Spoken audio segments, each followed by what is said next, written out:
Bueno, buenas tardes. Ahora siguiendo todavía con el repaso de trigonometría básica, hoy vamos a ver el triángulo y sus partes. Vamos a ver qué es un triángulo, vamos a utilizar los dos conceptos que se dieron en la clase pasada.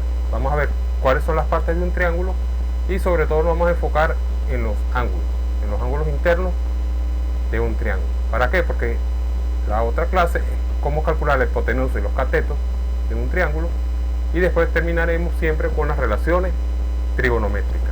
Junto con esto, acuérdense que hay una parte de PDF que es la de la copia de esta presentación, y también hay unos ejercicios que sobre los triángulos. Entonces, para empezar, vamos a ver el triángulo y sus partes.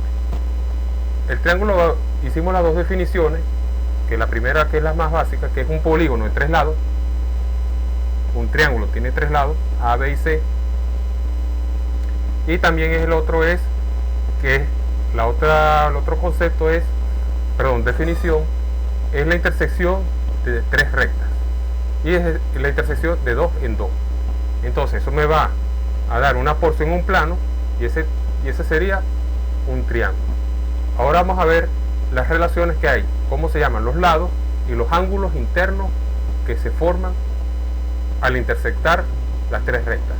Si se ponen bien aquí, fíjense, este es un segmento. Entonces, dentro de un triángulo hay, repito, tres ángulos: alfa, beta y tita, o como se quiera llamar, alfa, beta y gamma, gamma, delta y tita, tita 1, tita 2, tita 3, dependiendo, bueno, como se le llame. Pero hay tres ángulos, y se tiene que cumplir dentro del triángulo que la suma de los tres ángulos internos sea 180 grados. Como se hizo la clase pasada, el ángulo rectángulo se cumple que alfa más beta da 90, pero en el caso de un triángulo, la suma de los tres ángulos tiene que dar 180 grados. Vamos a ver un ejemplo muy sencillo. Hay unos ejercicios ahí de este mismo tema. Fíjate, tengo este triángulo, y son tres ángulos.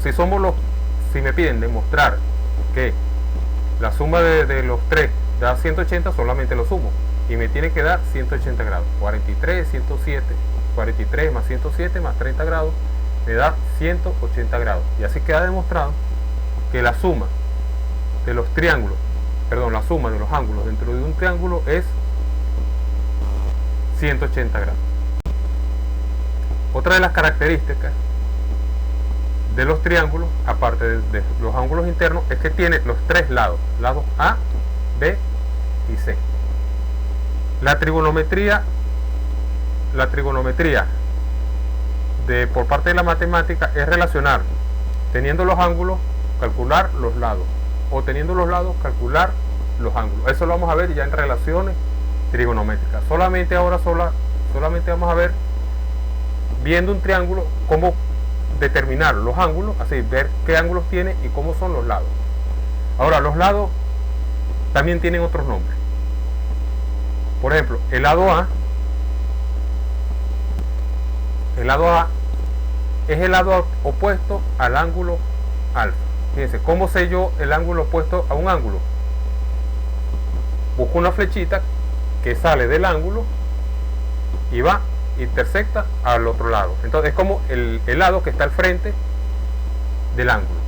El lado que está al frente del ángulo es el lado opuesto a ese ángulo. El lado opuesto es el que está al frente del ángulo. Y los que están formando los segmentos que forman el ángulo alfa, eso se llama lados adyacentes. Los lados adyacentes. Entonces los lados adyacentes son los que forman el ángulo, y el lado opuesto es el que no va a formar el ángulo alfa. En este caso otro es, fíjense, el lado opuesto del ángulo beta es el lado B, es el que está al frente del ángulo. Y los adyacentes son los lados que me forman el ángulo, que sería el lado C y el lado A. Y en el lado opuesto al ángulo tita es el lado C. El lado C es el lado opuesto al ángulo θ. Fíjense, no forma parte del ángulo, sino es opuesto. Y los que forman el ángulo serían los adyacentes.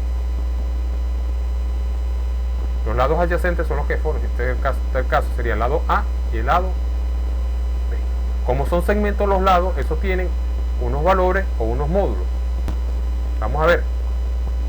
Quiero ver el ángulo, el lado opuesto al ángulo de 43 grados. Y es 15. Es el lado opuesto. Y los lados adyacentes son los que me van a formar el ángulo. Sería 11 y 21. Si sigo todavía, el lado opuesto